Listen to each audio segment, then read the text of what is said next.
Il est pratiquement 5 h du matin et nous sommes au centre d'opération du groupement des sapeurs-pompiers militaires de l'Indénié.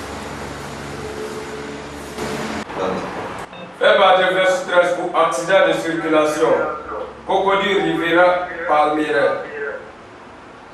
Rond-point Palmyra, direction 1er bataillon. Reçu à 1603 Paris. Nous partons pour accident de circulation. Cocody rond-point Palmyra, direction 1er bataillon. Nous venons de recevoir un appel pour une intervention. Avec le chef Konaté, nous sommes en route pour le rond-point de la Palmyra.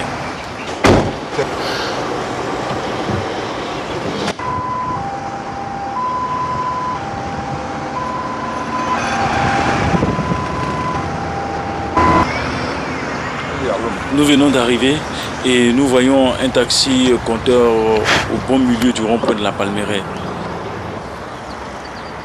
Le chef des opérations passe à des vérifications. Bon, nous sommes arrivés, il n'y a personne. Hein. Il y a un taxi qui est garé au rond-point. Voilà, dans l'herbe ici. Mais il n'y a pas de victimes à l'intérieur. Il s'agit d'un accident de circulation à l'adresse de victimes évacuées avant notre arrivée. Ce sont des situations qui arrivent souvent? C'est des situations qui arrivent très souvent. Alertés par un autre accident de la circulation, nous quittons le rond-point pour la commune d'Abobo. Comment vous allez? Le temps arrivé, c'est un vieil homme qui a été renversé par un chauffeur de taxi compteur. Nous l'évacuons à l'hôpital Oufoué d'Abobo. Alors, mettez-vous, merci beaucoup.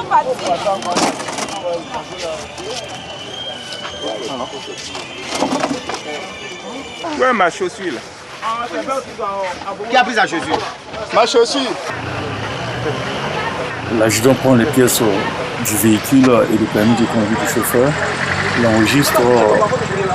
Il s'agit d'un homme environ 60 ans renversé par un véhicule par un taxi communal. Victime blessé léger. Allons procéder à son évacuation. Par l'état-major.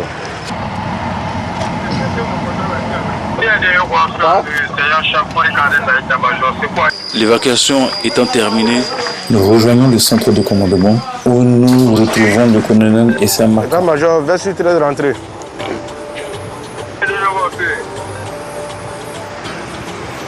Bon, pour ce 31, nous avons sectorisé la ville d'Abidjan en 5 zones.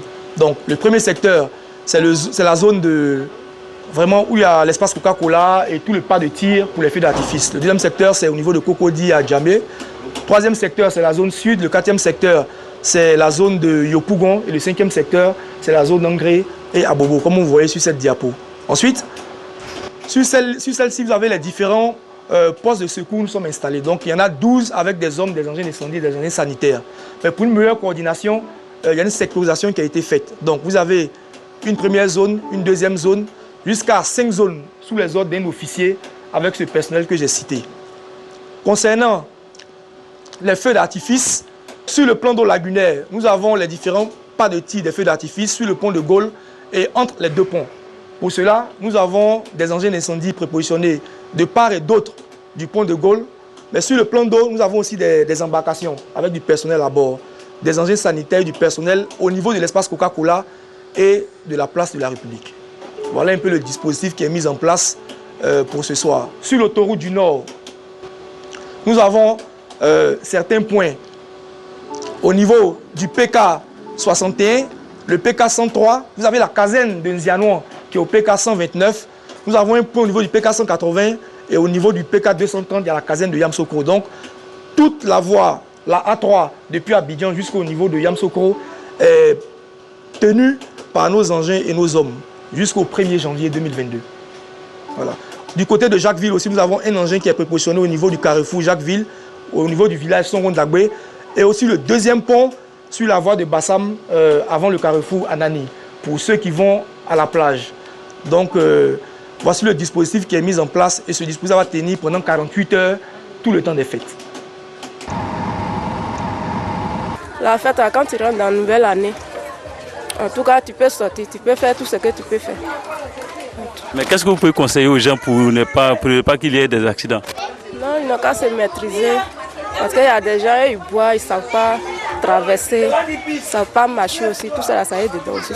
C'est Dieu qui nous protège. Quel conseil pouvez-vous donner aux gens pour éviter les accidents cette fin d'année?